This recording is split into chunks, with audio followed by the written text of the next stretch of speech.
Naku, curious ka din ba kung anong meron sa mga hot pot or shabu-shabu? Bakit nga ba sobrang sikat din nila katulad ng mga sanggupsala? Halika, samahan nyo kaming i-explore kung ano ba yung makakain natin sa mga ganitong kainan.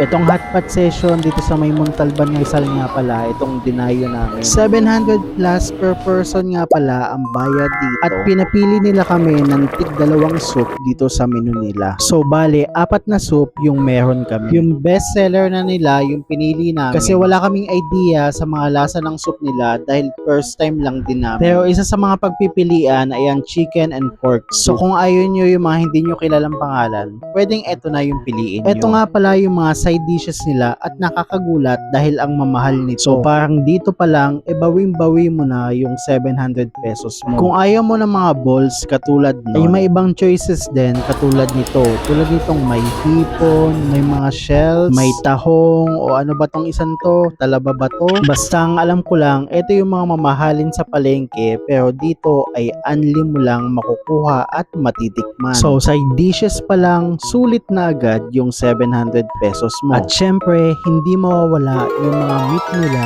na sila mismo ang magsiserve. At kumpleto sila sa meat.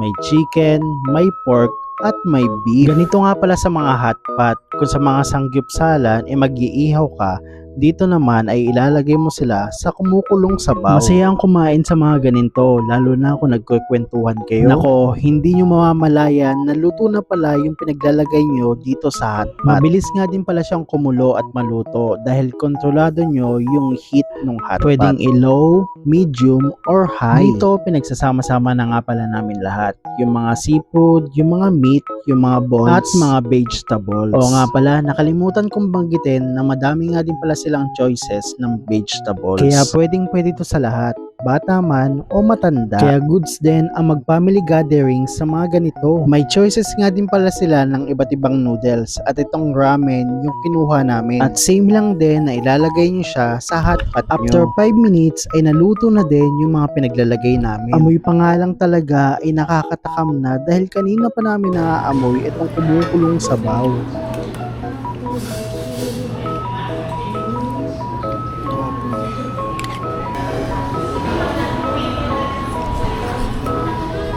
Napaga ako.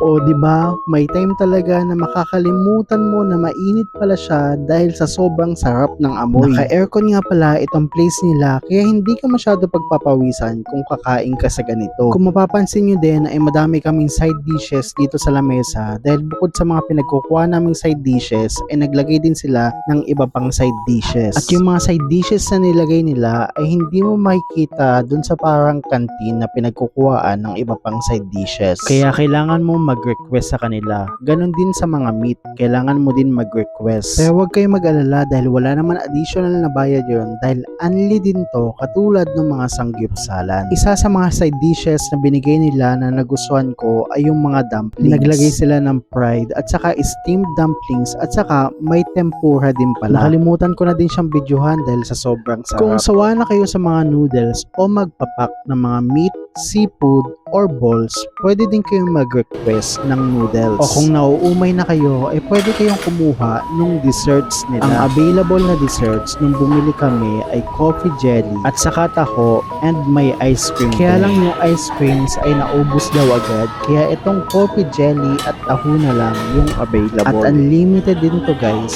Kaya kung sawang-sawa na kayo sa mga meat, pwedeng ito naman yung lantakan nyo. May mga spices nga din pala silang available dito kung yun yung nagpapatanggal sa inyo ng umay. Pero ang nagustuhan ko talaga dito sa dessert nila ay itong coffee jelly. Actually, pangatlong balik ko na to bago ko naisipang videohan. Hindi kasi tinipid sa gatas itong coffee jelly nila. Kaya kahit ito ay talagang high quality din. Yung taho naman nila ay masarap din. Kalasa niya yung taho ng mga nabibili sa 7-Eleven. Sakto lang din naman yung lasa niya pero hindi niya kalasa malasa yung mga nabibili nating taho na naglalako sa kanto. Sa drinks naman ay meron silang tea and black gulaman. Dito naman ang nagustuhan namin ay yung black gulaman dahil masarap siya at nakakatanggal din siya ng umay. Hanggang 2 hours nga lang pala yung limited time nila at sa 2 hours na yun ay busog na busog ka na. At kung pinapanood mo to dahil nagbabala ka ding mag-hotpot ay subukan mo na din dahil hindi ka magsisisi. Sulit na sulit din yung pera mo dito kaya subukan mo na. At kung nakatulong ako at nagustuhan nyo tong video ay huwag nyo kalimutang mag-like,